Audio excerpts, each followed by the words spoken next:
Welcome back to another episode of Inside Access Control sponsored by SIA. Excited today to have Elaine Palome join me. She's the Director of Human Resources for Access Communications. Elaine, thank you very much for taking the time.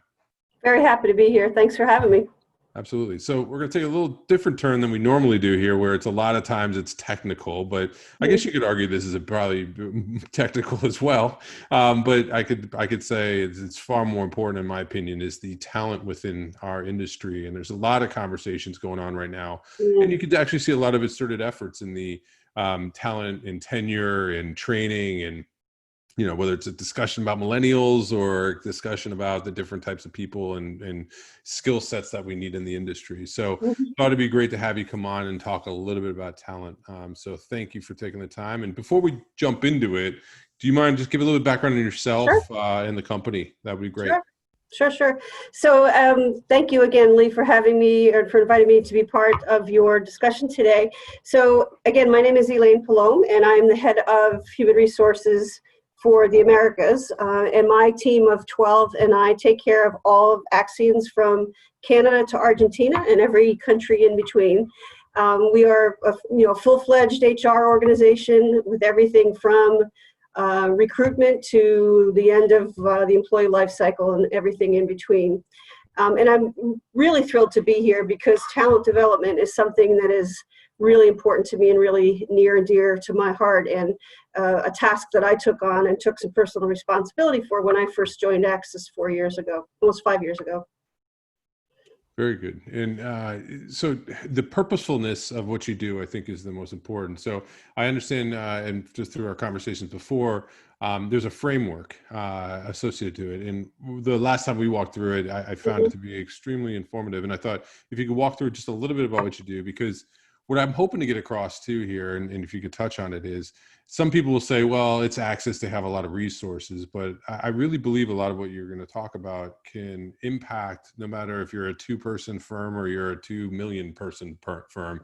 It doesn't matter. There's some fundamentals that you can tell that have been put in place that are great practices. So can you speak to them a little bit? Sure. And actually most of the programs we put in place have been homegrown and haven't required a lot of outside of resources or outside funds. But I'd like to start by telling you that part of the reason why it's been so important for us to develop our talent internally is because we want to keep them. Retention is a big thing in our industry, and it's a lot harder to go out and find a new employee than it is to develop the ones that you already have. And we had an okay talent development program when I started here, but I saw some opportunities where we can really make improvement, at the same time retaining people. And another side benefit of is that we're setting ourselves up for having a good succession plan for the future, so that when some of our leaders move on or retire, we have some good talent to kind of assume those roles going forward. So just a couple of things that are part of our what we call employee development menu. As an organization, we actually require everybody to do 24 hours of some sort of development per year. We track it. They can do more than that, but we want them to do a minimum of 24 hours. And those can be things like webinars or attending a conference or taking part in a project, even something like reading a book, as long as they can demonstrate that they've done something and they can log it. We check that box. We also have a very robust tuition reimbursement program here, where we provide up to $8,000 a year, which is very generous for qualified college courses for either bachelor's, master's, or even PhD programs. A third thing we do is that we pay for an industry association membership for every member of our organization. So as a result, we have a lot of folks who are members of the ASIS and the Security Industry Organization. And with that, we encourage them to attend at least one conference per year to develop their network and, to get exposure to other people in our industry.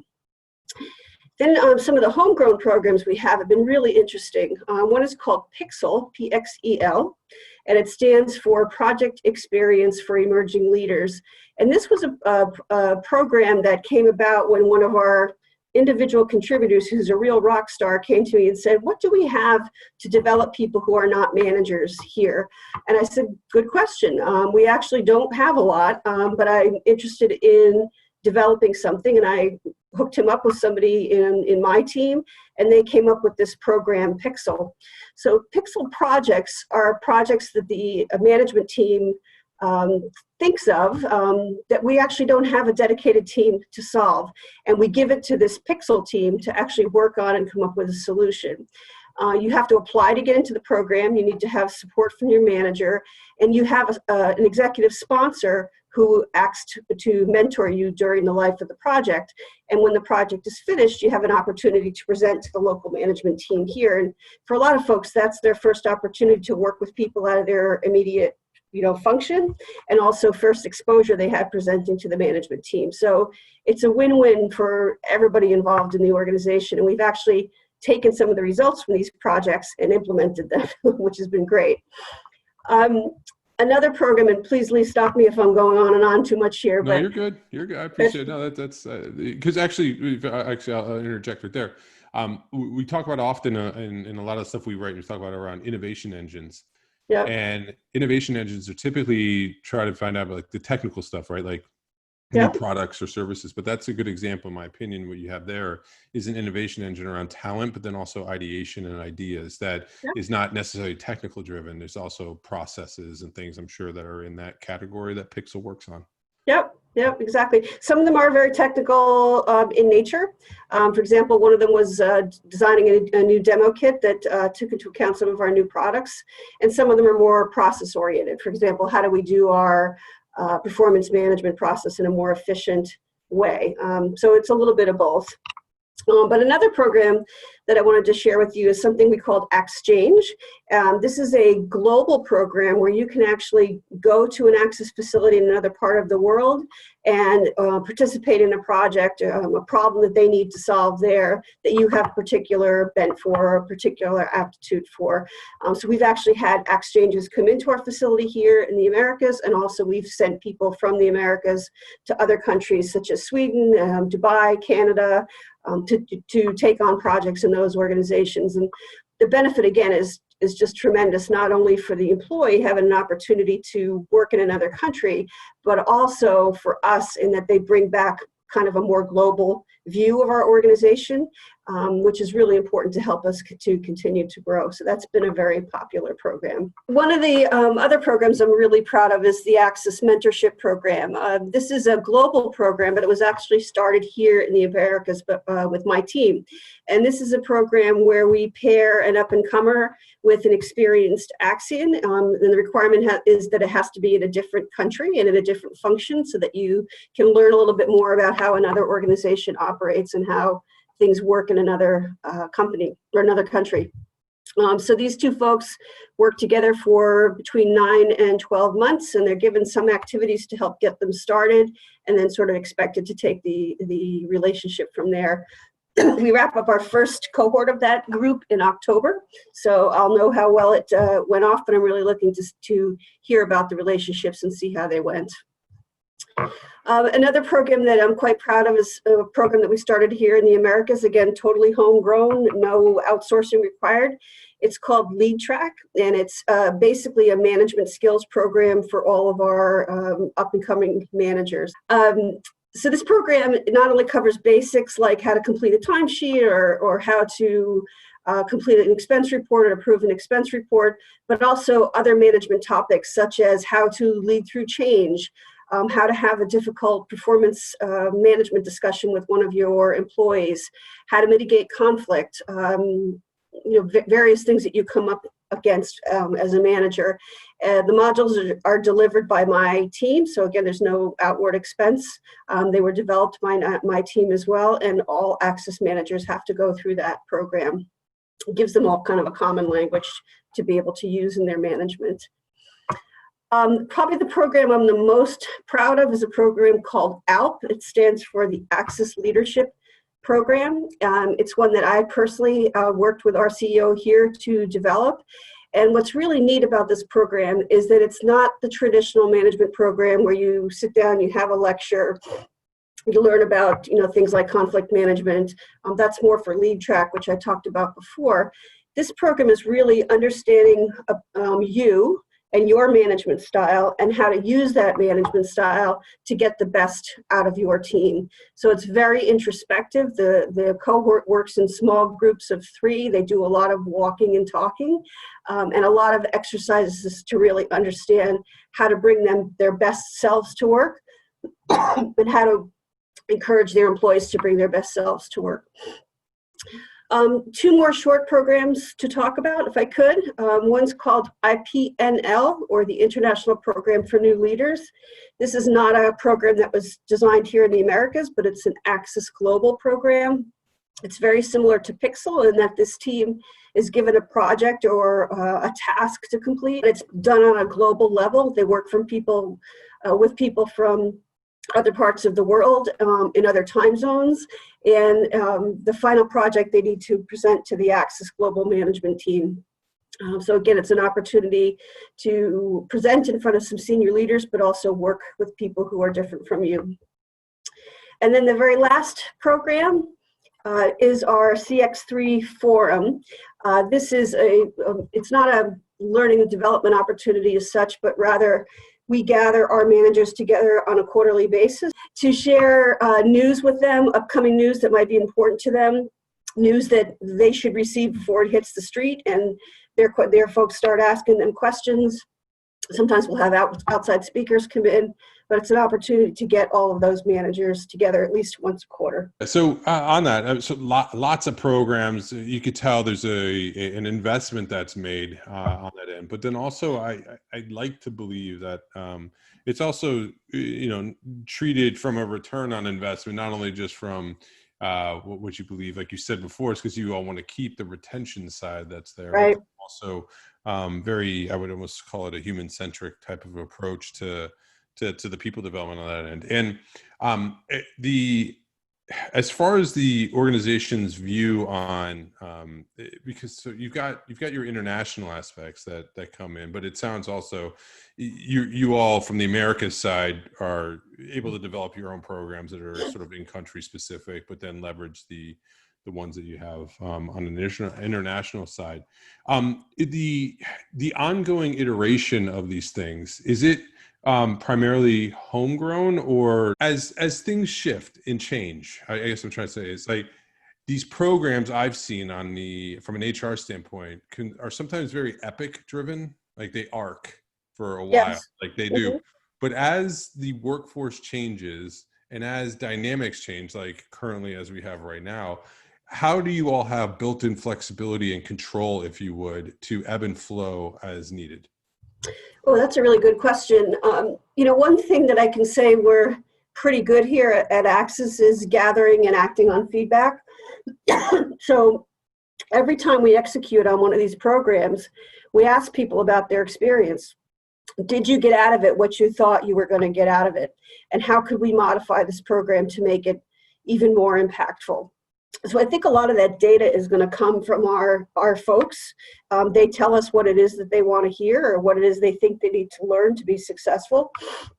But in addition, as an HR professional, I'm constantly scanning the landscape to see what are the leadership trends out there? What do our leaders need to know and understand to continue to be effective as leaders? And especially during this time of COVID, the trend right now is leading not only with the head, but also with the heart. So a lot of the topics that we discuss in these types of trainings are putting your heart first and managing each person as an individual and not as a member of a team. So I think part of it, Lee, has to be a willingness to pivot based on what's happening in the marketplace. No, that's fair. And that's, I think that is also, I've noticed part of the difference is sort of it's like you sort of described an OODA loop of information that comes back of testing and change and kind of continuous evolution on that side versus maybe those epic type programs that are out there on that end.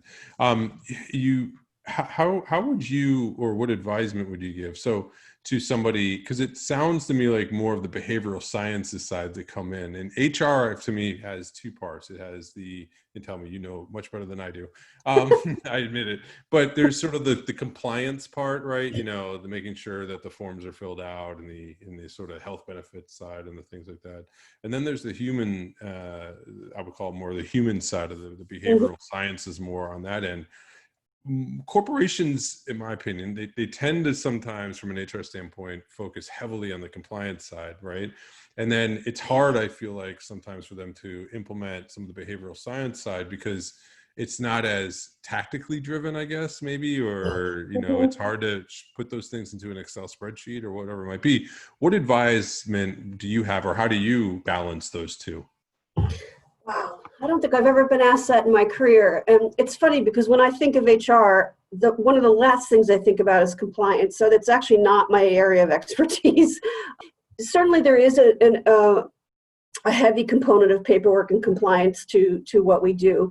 And most organizations, if they have a small, kind of burgeoning HR function, that's where they're going to be spending a lot of their time: payroll, benefits administration, making sure they're keeping compliant with the local laws.